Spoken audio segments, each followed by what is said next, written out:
নমস্কাৰ মই আপোনালোকক আজি মই ব্লাউজ কেনেকৈ কাটো আপোনালোকক অকণমান দেখাই দিবলৈ চেষ্টা কৰিম ভিডিঅ'টো চাই থাকিব আপোনালোকে মই 36 সাইজৰ ব্লাউজ এটি কাটিম এইটো ব্লাউজ কাটিম চাই থাকিব দেই এয়া কাটিবলৈ ৰেডি কৰি লৈছোঁ আৰু এফালে 36 সাইজৰ কাটিম এফালে জোখ চুক লৈ লৈছোঁ জোখ চুক লৈ মেলি এতিয়া ধুনীয়াকৈ জোখটো যিমানখিনি হয় ইমানখিনি মই কাটি উলিয়াই লওঁ তাৰপাছতে মই হাতখন কাটিয়ে ল'লোঁ ব্লাউজটো কাটাটো দেখাব নাপালোঁৱে এফালে ভিডিঅ'টো অফ হৈ আছে গমেই নাই পোৱা আৰু হাতখন কাটি উলিয়ালোঁ কাটি উলিয়াই এতিয়া মই ব্লাউজটো এতিয়া কাটিম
পিছফালে যিহেতু মই ওপৰ গলা কৰিম মই যিহেতু ওপৰ গলা পিন্ধি খুব ভাল লাগে নিজকে পুৰা সেই সেফটি নিচিনা লাগে যিহেতু মোৰ যিমানখিনি ব্লাউজ আছে সব ওপৰ গলা বুলি ক'লেও বেয়া নহ'ব আৰু মই সেইকাৰণে ওপৰ গলাকে পিন্ধিম বুলি ভাবিছোঁ আৰু যিহেতু এইটো এখন ব্লাউজ মোৰ নিজৰে হয়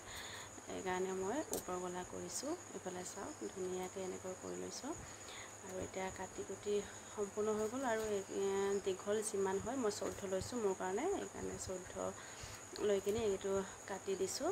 আৰু এইফালে ব্লাউজ কাটি ৰেডি হৈ গ'ল আৰু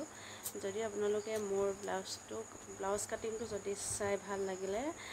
লাইক কমেণ্ট শ্বেয়াৰ কৰি দিব লগতে মোৰ ফেচবুক পেজটো ফ'ল' কৰি দিব আৰু মই এতিয়া টোপোলা কৰি থৈ দিম এনেকৈ কাইলৈ চিলাম যিহেতু এতিয়া ৰাতি বহুত হয় গুড নাইট বাই বাই